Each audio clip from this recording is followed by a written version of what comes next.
This episode contains references to war and everything that goes with it. Listener discretion is advised.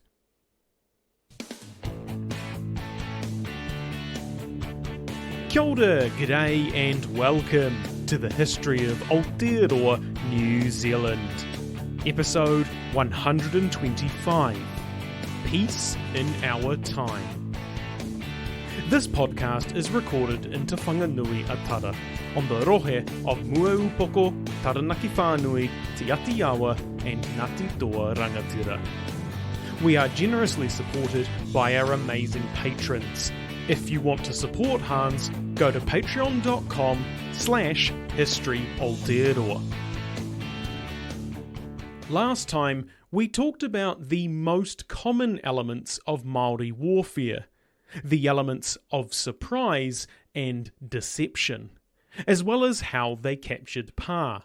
Today, we will talk about what happens in the immediate aftermath of a battle, and how peace was made. Just like a battle anywhere else in the world, the time when the most casualties occurred was when a taua was routed and were chased, sometimes for hours at a time. In one case, the last survivor of a taua was killed 30 kilometres from the original battlefield. Toa in the pursuing army, who were fast runners, would speed ahead of the rest of the army and stab, jab, or otherwise just quickly smack the enemy as they ran by, so that they could keep going to catch the others, leaving the person they just hit on the ground for the slower guys to finish him when they caught up. When a taua broke and fled, the soldiers would often split up and head into the bush, mountains, or other rough terrain, in the hopes that they would evade their pursuers and return to their homes in a few days, or find refuge with another hapu. Sometimes this would actually be part of the plan, and after the taua disappeared into the bush, they would regroup at a prearranged location. Te Kuti, a famous religious leader and guerrilla fighter of rongowhakata in the mid-19th century, was apparently a big fan of this. According to one guy from Tūhoe who spoke to Best, it wasn't uncommon for people to seek shelter in the land rather than a pa if they came under attack.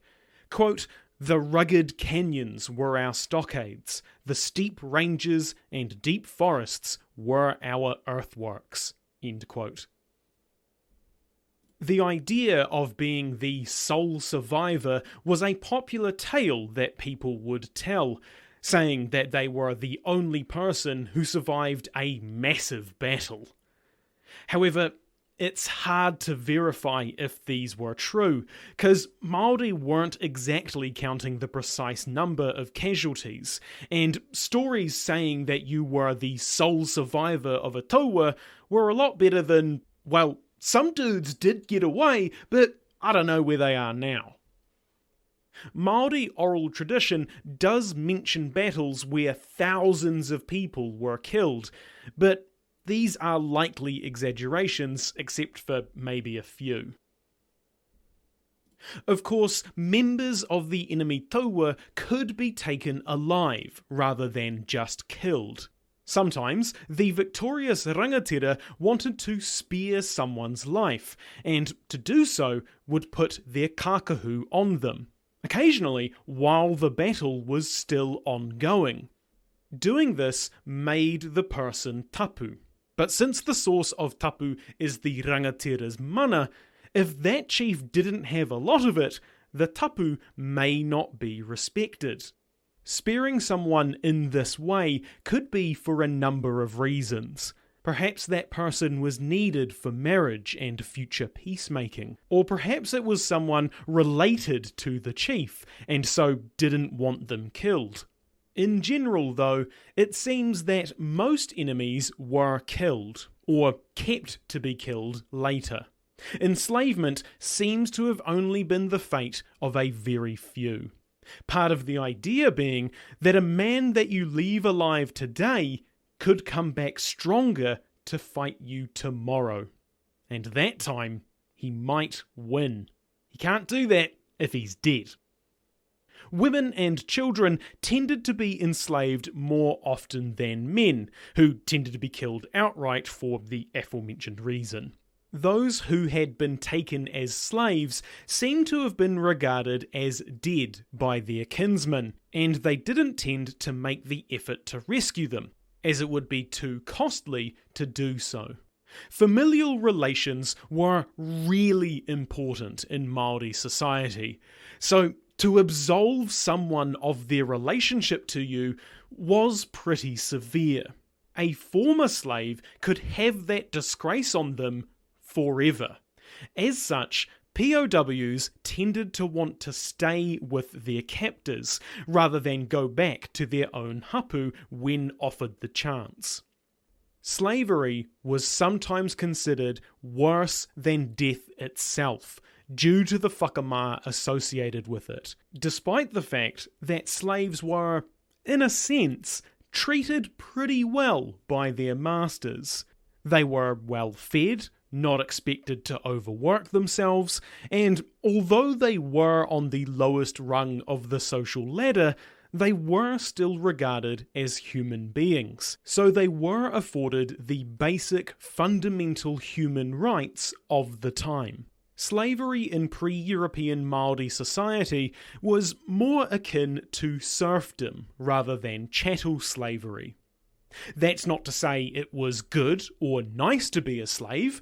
It was almost certainly a horrible experience, as I've already detailed with the whakamā shame associated with it. However, the physical conditions were likely better than the transatlantic slave trade, which is what most people think of when they hear the word slavery. Rangatira and ariki were rarely taken prisoner. They would either die in battle or would be executed if captured, given they were the leaders and too dangerous to be left alive. As we have discussed in the past, rangatira and other important people were cooked in a hangi and eaten. Afterwards, they sometimes had their bones kept and turned into various items, like flutes, fish hooks, tips for spears, leg rings for kaka, pins for holding clothes, and all sorts of other items. Skulls could be used to carry water for hangi, or to use for bailing in waka. However, most bones were broken up and burned in a fire. This was to ensure their relatives wouldn't be able to collect them to bury in their sacred sites. If they didn't want to burn them, the bones could just be left wherever all around the hangi where people had dropped them. These actions were a pretty massive insult. They were essentially designed to spiritually damn the deceased and disconnect future generations from them. And if they were able to turn the bones into a useful item, then that would just be salt in the wound. The more mana a person had, the more time would be taken to really make sure they got full use out of his body, including another high-ranking chief eating the eyes. Sometimes a rangatira's head might be kept and turned into a toimoko so that it could be taken home and insulted or otherwise yelled at by the hapu if they particularly hated him. Losing rangatira in battle was obviously pretty bad and was a big hit to morale. Sometimes, if a lot of rangatira died on a single battlefield, the area would be declared tapu, and no one would be allowed to traverse the area or collect kai from there. So it was essentially a rāhui. In some cases, this wouldn't be lifted for over 50 years. Sometimes, a block of stone or a po would be set up to mark where a particularly notable person was killed on a battlefield, so that their descendants may know of the site.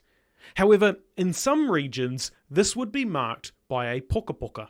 This was a hole dug in the ground that would be somewhere fairly obvious, or at least right where the person died, often being dug by the person's children.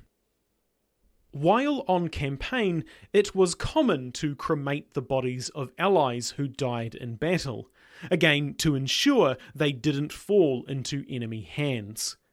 Cremation was fairly common in peacetime, but only in areas where there weren't many places to bury bodies, that is, caves or hollow trees.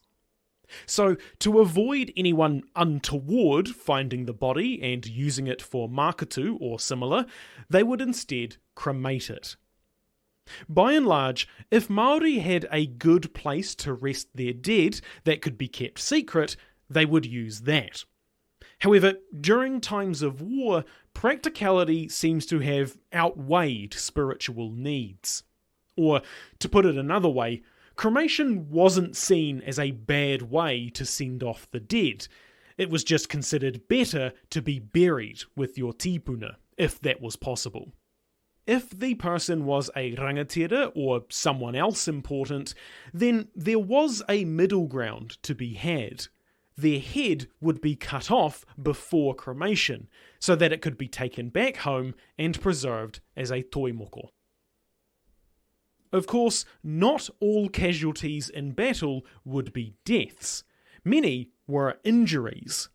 To be wounded was called tautu or tuakiri, the former term used before muskets and the latter used after, as it seems each word was related to the method of being wounded, i.e. with a spear or with a gun.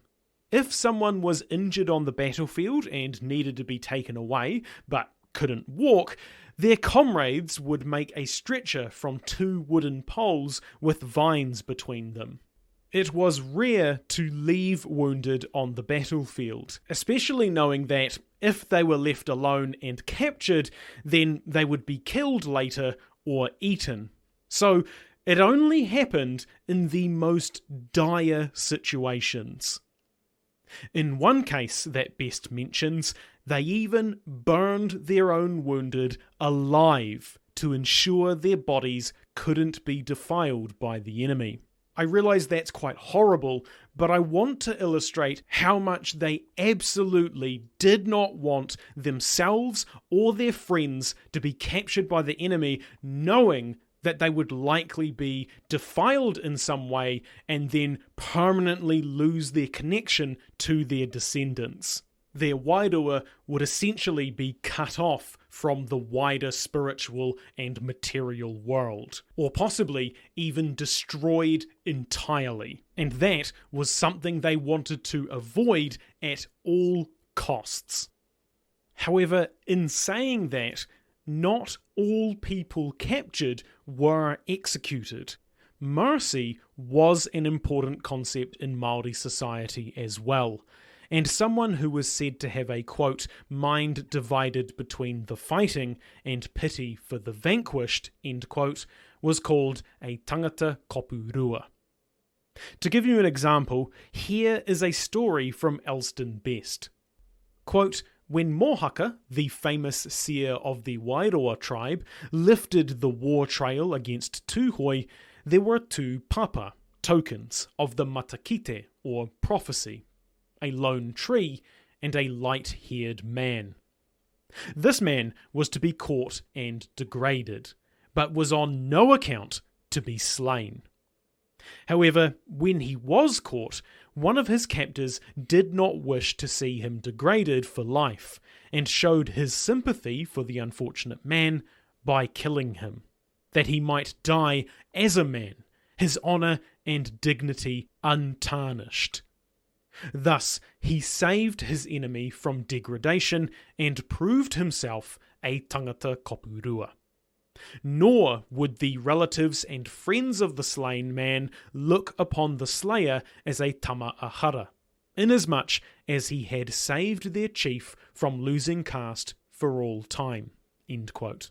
Tama ahara being someone who has committed a sin. So essentially, his friends and family would let his killer kind of off the hook because he did the man a mercy by not having him be degraded in front of his people.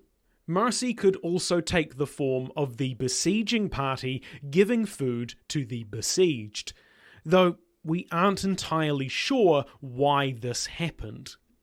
As some older scholars mention, it could indicate a love of fighting. Giving your food to the enemy so they last longer may indicate that you just like being in a fight with them.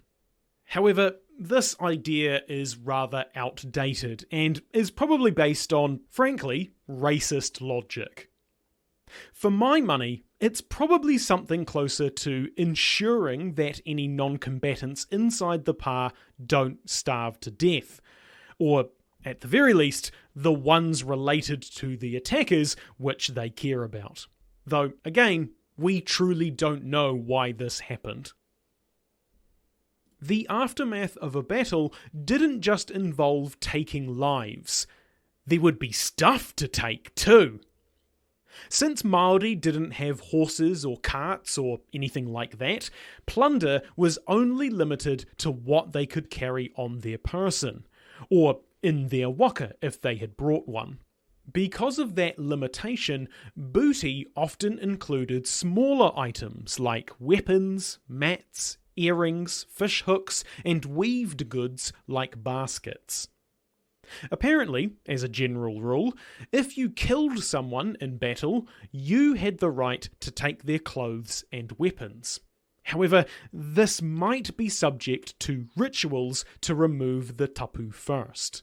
Having these claims widely understood and adding a minor spiritual barrier to overcome before using them likely served the practical purpose of stopping soldiers from looting the dead while the battle was still ongoing, or when the enemy was being pursued.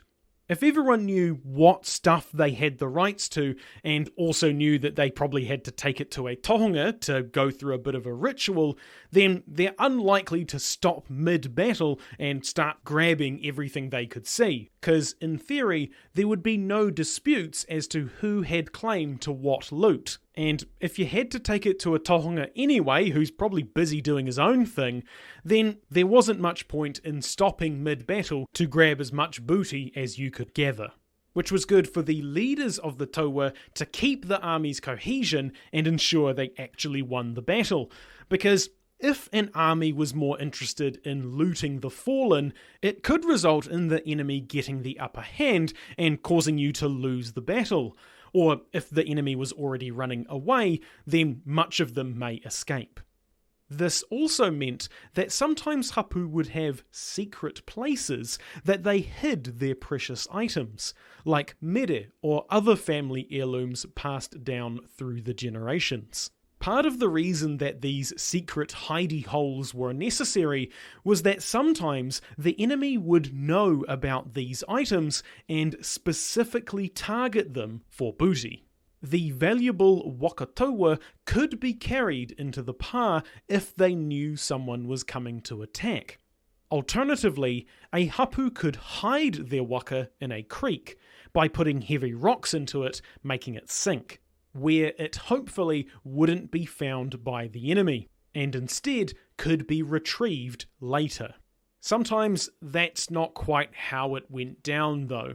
Occasionally, a wakatoa was so well hidden that the enemy didn't find it, but also the original owners either couldn't find it again or they were wiped out, and the knowledge of their wakatoa went with them. So it is possible that there are some wakatoa just hiding out there, dormant, just waiting to be found.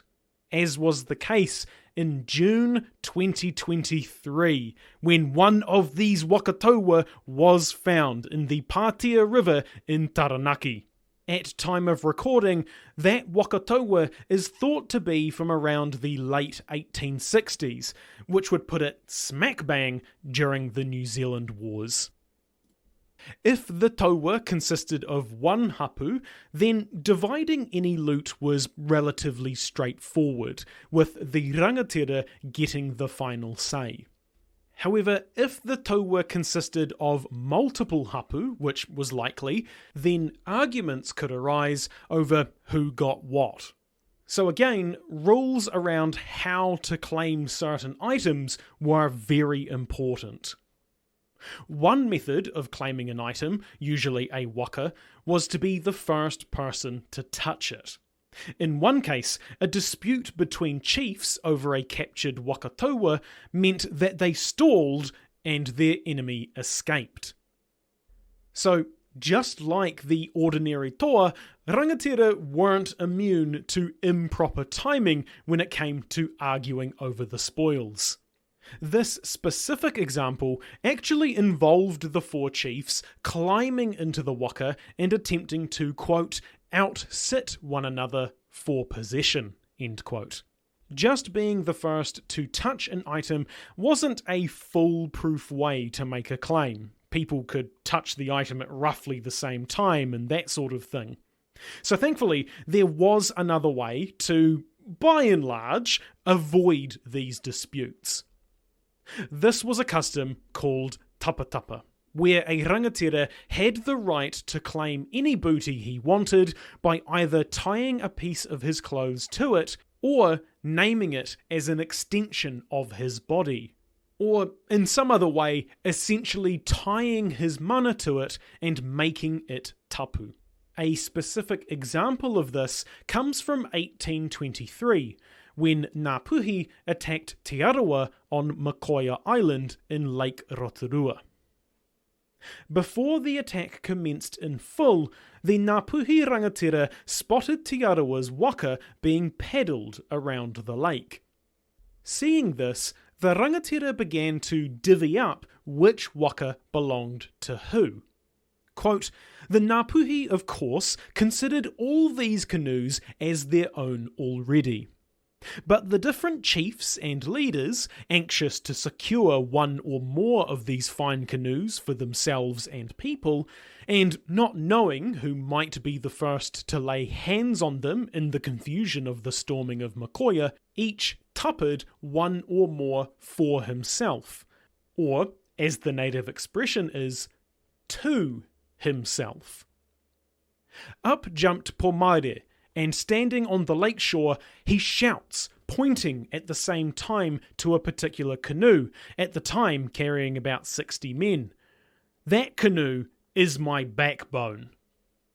Then Tariha, in bulk like a sea elephant, and sinking to the ankles in the shore of the lake, with a hoarse, croaking voice, roars out, that canoe, my skull shall be the bailer to bail it out. This was a horribly strong tapa. Then the soft voice of the famous Hongi Ika, surnamed the Eater of Men, of Hongi Kai Tangata, was heard. Those two canoes are my two thighs. And so the whole flotilla was appropriated by the different chiefs. Now, it followed from this that in the storming and plunder of Makoia, when a warrior clapped his hand on a canoe and shouted, "This canoe is mine," the seizure would not stand good if it was one of the canoes which were tapatapa, for it would be a frightful insult to Pomare to claim to be the owner of his backbone, or to Tariha to go on board a canoe which had been made sacred by the bare supposition that his skull would be a vessel to bail it with. End quote. So, the battle is over. Pa have been captured and plunder taken. Or perhaps the attacking taua was repelled. But either way, lives have been lost, and at least one side wants an end to the hostilities. How do they make the war come to an end? For Māori, generally the side that sued for peace would be the ones who had lost. Initiating peace talks was often seen as a sign of weakness. You had fought to the bitter end and could take no more. This would make things complicated during the New Zealand Wars, as described here from the perspective of defending Māori against the colonial government. Quote, "After our defeat at Rangiriri, overtures of peace were proposed to us, but though we had lost our pa and many men, we never sued to the Pākehā for peace. To sue for peace is a confession of weakness, an acknowledgement that one is beaten. We invariably treated all these offers with contempt. Numbers of times the Pākehā sent heralds of peace to us, proclaimed it almost without our knowledge in the Gazette, sent flags of truce to us to treat for peace, just as if they had experienced all the reverses and losses themselves that we had. Why could they not have waited until we made signals to that effect? This persistence irritated us more than our defeats had. We tore up their gazettes, fired upon their flags of truce, and shot and tomahawked their messengers." End quote. This clash of different cultural values, resulting in misunderstandings and frustration, is something we're going to see a lot as our story progresses. Resolving the conflict depended a little on how close the two hapu were, or how much they hated each other. In some cases, the victors would marry women from the defeated hapu, which may result in a total merge of the two groups. Though this depended on how many people the defeated hapu had. The less people, the more likely of total integration. Women actually had a rather big role to play in ending wars, primarily through arranged marriages between the noble classes of two warring hapu. However, when you put it like that, it makes it sound like it was the women's choice to do so, that they had some sort of active agency in the situation, which almost certainly they didn't. Ngāti Porou elder Tuta Niho explains a bit about why women's role was so crucial. Quote, "If a peace is concluded in time of war by men, it will not be a firm or lasting one. It is termed a male peace, and stands for treachery, deceit, trouble. But if women assume the function of making peace, that is known as a female peace, and it will be a firm, durable one." End quote. Sometimes when peace was made between hapu, it was called a tātou the greenstone door. This metaphor was meant to represent the safe passage of people between the rohe of the two hapu, hence the door, as well as the everlasting, enduring nature of the peace, hence the strong and durable greenstone. Sometimes a mere or other pounamu weapon might be handed over to signify this in a more tangible way. Although the kind of entire idea behind a tātou pounamu is that it is an unbreakable piece, some sources claim that it was a male piece that could be violated at any time, like Tuta Niho said. It's possible that tātou pounamu was more aspirational than an actual reality. But there are some stories of this type of peace lasting for some time, so it is unclear how secure a peace made in this way actually was. Other aspects of keeping peace were things like reciprocal gift-giving and feasting, which would strengthen social bonds, as well as the exchanging of high-value hostages, which could sometimes be the ariki themselves. Although we've talked about peacemaking a fair bit, most military campaigns didn't end with a formal negotiation or forging of a peace. It was just the end of the current round of hostilities.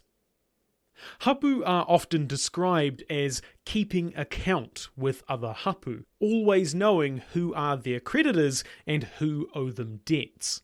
What I mean by that is they knew what incidents had occurred and which of those had been avenged, and which still hadn't been answered.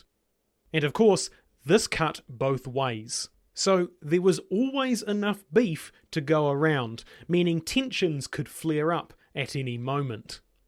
This results in hapu having intergenerational blood feuds, and also makes it harder for historians to classify when they were truly at peace. In one sense, Māori were never at peace. They just had a temporary ceasing of hostilities. Peace could last for decades, but only endured because one side had been so thoroughly beaten that they were building up their strength to strike back. You could say that about a lot of groups throughout history, so I guess it depends on how you define the word peace.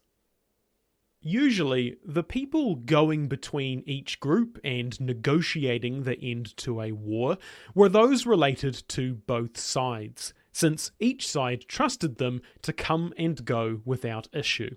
Often, these envoys would tie leafy branches or harakeke to their heads to indicate they were there peacefully to negotiate, though this wasn't guaranteed to stop the host from executing them anyway. Assuming these messengers weren't killed, then they would stand up in front of a group of people, presumably nobles and other important individuals, detailing the other side's offer. If this was accepted, then a day of celebration would ensue, with speeches, gift-giving, as well as exchanging any toimoko that had been taken during the conflict. Again, there may be some intermarrying if there were compatible matches. Naturally, any children from such marriages were related to both sides, and as such would help to deter either hapu from attacking. Though of course, it wouldn't be a total barrier since it wasn't uncommon for those related to one hapu but resided with another to fight against their kin. There is even a couple of reports of rangatira using the marriage day itself to kind of be a smokescreen to swoop in and slaughter the enemy. Of course, peace negotiations weren't just for ending hostilities. The victorious hapu would often try to get some benefit out of the defeated, such as getting the right to harvest from a bit of land, or getting regular tribute of food every year, and things like that.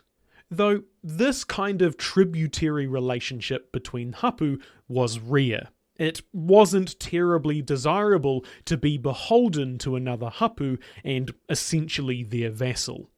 When it did occur, though, it seems to have been somewhat reciprocal, with the quote-unquote overlord giving gifts equal to that of what the vassal gave. Given this utu aspect, I think perhaps calling this a vassal or tributary relationship is incorrect, as those words come from a more Western lens. To expand, it perhaps was an attempt at extended peace, where both sides were expected to give something to each other, or at the very least, the receiver was expected to honour utu. This would allow hapu to receive gifts and also spend time with one another, because of course, to give the gifts, you had to actually go to where the hapu lived, meaning they could strengthen old bonds and forge new ones. Some that may even result in marriage, further strengthening the connection between hapu and making it more likely that hostilities wouldn't resume. Again, it wasn't guaranteed, but every little bit helps. Often, if the two hapu lived in areas with different resources, such as one on the coast and one more inland, then they would exchange food items that the other didn't have, like kereru for fish. However, once the defeated had regained their strength, they would usually stop sending gifts and resume hostilities. Throughout European history, one key reason that wars were fought was over land, or rather, more specifically, who owned that land. Or even more specific than that, who had the right to collect taxes from the people on that land. So a question you may have is, did ownership of land change hands after a war in pre-European Aotearoa? First, we should remember that Māori didn't have the same system of property ownership that we are familiar with. There wasn't really a concept of privately owned land. The whenua was collectively owned by the hapu, and even then, to say they quote-unquote owned the land isn't quite correct. They had rights to the land, to live on and harvest from it. No one can own Papatuanuku. That aside, in general, military campaigns didn't end with land being conquered and taken. Usually, battles only occurred between a taua and one pā, or occasionally a couple of pā. So the taua normally weren't in a position to occupy the pā and the surrounding land, given the rest of the hapu that the pā belonged to would be living in the area, along with other pā nearby that would come to their aid. So when a battle was won, a taua was usually pretty keen to get out of there before reinforcements were notified. This meant to take and occupy land was a task achieved over many years, rather than a sweeping force beating and occupying numerous pā in a single campaign. Redistribution of land did sometimes happen though, usually as the result of a marriage that occurred during peace talks, if the women or men already had rights to a particular area, due to their status as a noble or something similar. Obviously, the type of land that a pā resided in made it more or less likely to become a target for capture and a topic of discussion in the subsequent negotiations. The two main factors being how fertile the land was, land to grow food is always good, and what kind of vegetation was in the area. Places with forest that had ample foraging resources and trees for waka, buildings and such were more desirable than other areas like scrubland or wetland, though those were important in their own ways too. Access to rivers, lakes or the coast where fish could be caught was also a consideration. This whenua raupatu, land taken by conquest, was recognised by Māori culture as a rightful claim to the whenua. However, the land needed to be held for a long time before it could be considered a permanent claim, and during that time, every other hapu in the area is going to be trying to kick you out, cause if they succeeded, it invalidated the claim. Hence why it wasn't very common to take land through violence. The maths on the calculation just doesn't really check out unless it was a really good piece of land. It did happen on occasion though. Land could be taken just through sheer force of violence rather than any sort of negotiation. And in those cases, once an area was taken over by a new hapu, it was rare for the ousted group to be hunted down and totally exterminated, since it's hard to do and time-consuming. Generally, any survivors would either escape into the bush or hills to band together to start a new group / re-establish the old one, or they would flee to a different hapu and join them. If the hapu were able to remain together, they may invade the rohe of a weaker hapu to claim their territory. When a hapu was forced out of their home, it sometimes resulted in them moving to an area that had been previously uninhabited, meaning more and more areas in Aotearoa became inhabited and exploited for resources. Overall, there were a lot of good reasons to go to war, apart from the obvious around utu and taking resources or land. Of course, this assumes you are on the winning side. Losing a war never has any good results. For example, a non-material reason for going to war was for the murder of someone, which would be good for the social cohesion of the hapu. Losing one person was a big loss to the community and would need to be avenged, as well as deterring the enemy from pulling that kind of shit again. It also helped with keeping their standing with other hapu who weren't directly involved, but will have been looking on with interest. they may think twice about messing with someone who is willing to go balls to the wall if they're crossed. And on the flip side, it indicates to allies that you're strong, capable, and worth keeping around. War also has a way of bonding people together, the kind of bond that can only be forged through intense struggle, as well as uniting the wider hapu together with a single common goal, or against a single common enemy. Now, that isn't to say war is good. It isn't. It causes death, disease, suffering, and destruction, often needlessly. War sucks shit, no matter the time, place, or culture. I wanted to leave this episode on something slightly more positive, but if I'm being quite honest, I could not find a way to do that. Sometimes history is just absolutely fucking shit, but learning about these things is really important. We can't be looking at our history through rose-tinted glasses or a greasy Vaseline lens over our eyes. We have to just take it as what it is.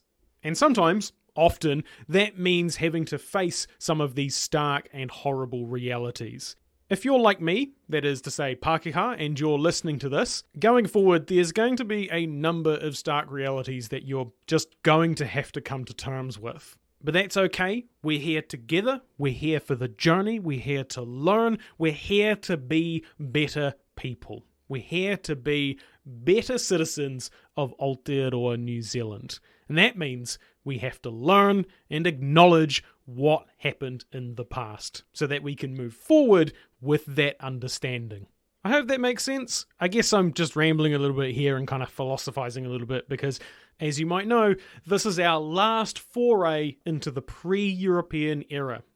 Or rather, it's the last planned and scripted episode that I had. I will be rounding out this chapter with a Q&A episode, which will be the next one in your feeds. I've already received a number of questions, but please do continue to send them in if you have anything you would like answered about any topic we have covered thus far.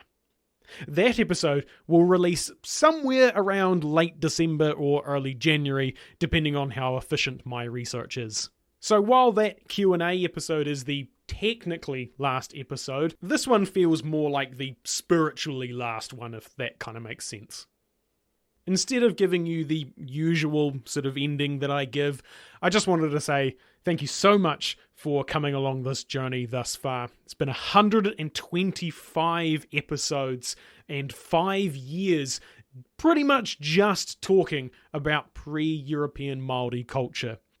I think if I had pitched that as an idea for a podcast or a radio show to, say, a major news outlet or something like that, I doubt they would have gone for it. So to say that not only have we managed to make that a reality, but that it is successful, that all of you out there want to listen to it, I think is quite a major achievement. So thank you so much for coming along this journey. Thank you so much for listening and ultimately for proving that this kind of content is important. I don't really like calling it content. It makes me feel like I'm a weird YouTuber or something. Instead, I'm a weird podcaster. But it does show that this is the kind of thing that people want, that this is the kind of thing that people find important. And not to like really blow my own trumpet, but I do think this kind of thing is really important. I genuinely think people in Aotearoa need to know about our history, at least at a cursory kind of idea. Obviously, we're going super deep and way more in detail than what most people kind of want or need. Anyway, this has been 45 minutes worth of content that hopefully you have enjoyed, and also hopefully you've learned something as well. As always, haere tu atu, hoki tu mai. See you next time.